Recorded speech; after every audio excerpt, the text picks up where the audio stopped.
Section 3. Pagoo is a hermit crab. In the day that followed, baby Pagurus molted again and again. He ate, grew stuffed, kicked off his armor, and kicked out little bigger each time, and with a few more improvements. He still didn't look like a hermit crab. He rode the wild waves. He rode the wild waters away from the coast and its tide pools, and so he never had seen his grown-up relations. At this time Pagoo was an in-between. If his part of the ocean had been dipped up in a bottle, you might have seen him swimming around in it as a hazy blur. Under a microscope, his green glass eyes would glisten as though with intelligence. His glossy body would sparkle. Feathery things along his sides would flutter, like oars being rowed, though the oars would be much too stubby, and their strokes too rapid. A slender tailpiece bending under, snapping up in a jerky motion, might send him after food for his mouthparts to catch. If a low water flea had been dipped up with Pagoo, he would have barged after it, even across his whole bottle-top sea, for old Pal had urged, "Keep growing." Meanwhile, among Pagoo's plankton neighbors, a vast parachute drop had been going on. Many who had managed to stay alive in the bumpy upper region came settling down.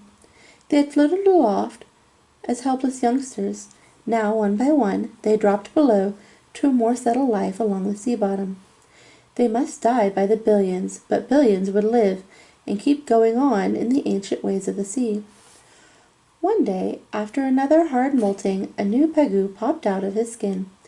He wasn't the same old baby in a larger size. He was a new model, different.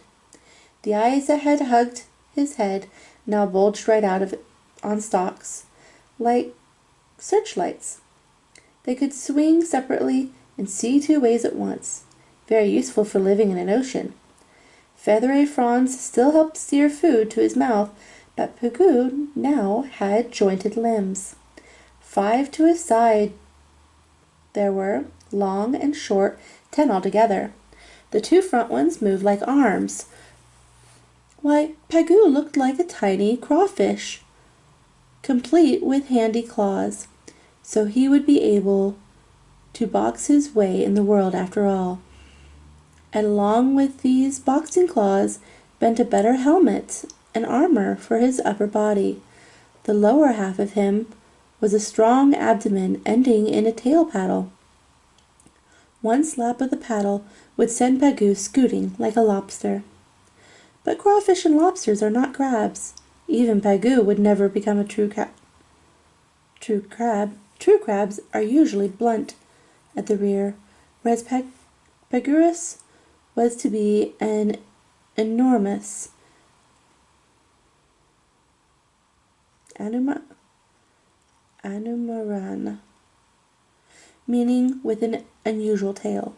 Pagoo did have a tail, but as yet it didn't look too unusual. Old Pal seemed to chuckle. "It'll change, boy, it sure will."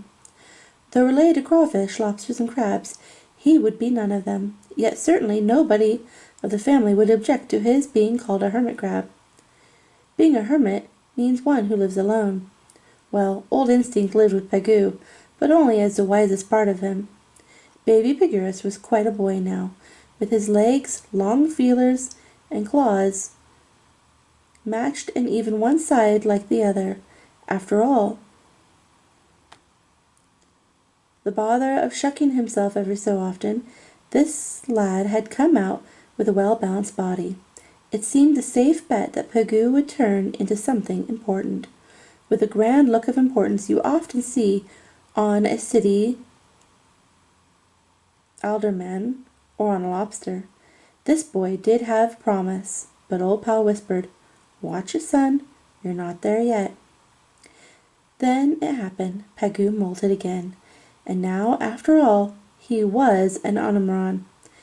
He had kept most of his abdomen, but it was so very unusual as to be downright peculiar.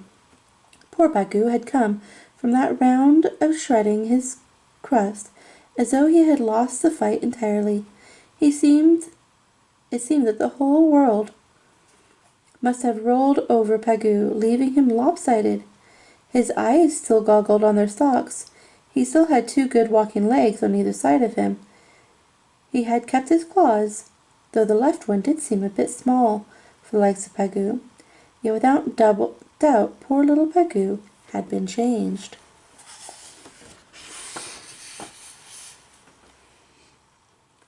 The saddest change appeared at Pagoo's rear end. No longer did his bottom half look important, like that of a city alderman or a lobster. His trim, well-balanced abdomen had been wretched to the right, and there it hung, slightly swollen-looking, like a crooked finger which has been stepped on. And his powerful tail paddle? What was left of that was a bare thing like a rubber corkscrew. In fact, the whole of Pagoo's lower body had been rubbery-looking, because its coating was soft, not hard, like the armor on his upper half. With a rear so naked, so tender, so altogether pitiful in appearance, surely this was not to be a fighting hermit crab. "Yep, Pagoo, you're a hermit crab," said old Pal. "Of course, there'll be a few slight alterations here and there, but nothing so much.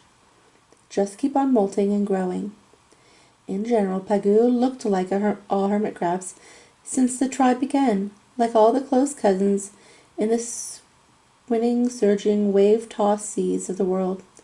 Hermits in warm seas or cold seas, hermits on the edges of strange lands all over the globe, all of them had the twisted look of the hermit family. All of them had gone through the mill like Pagoo. He had come from an egg no longer than a pencil dot.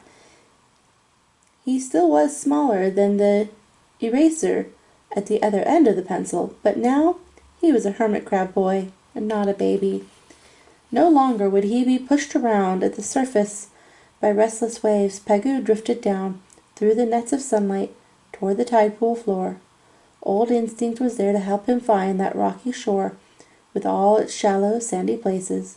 Though now he was a young boy hermit, Pagoo did not feel very important.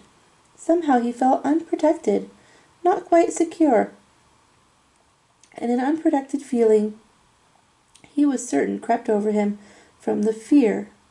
Surely something was missing back there. His tail was not complete. He needed a... "Scoot!" hissed instinct.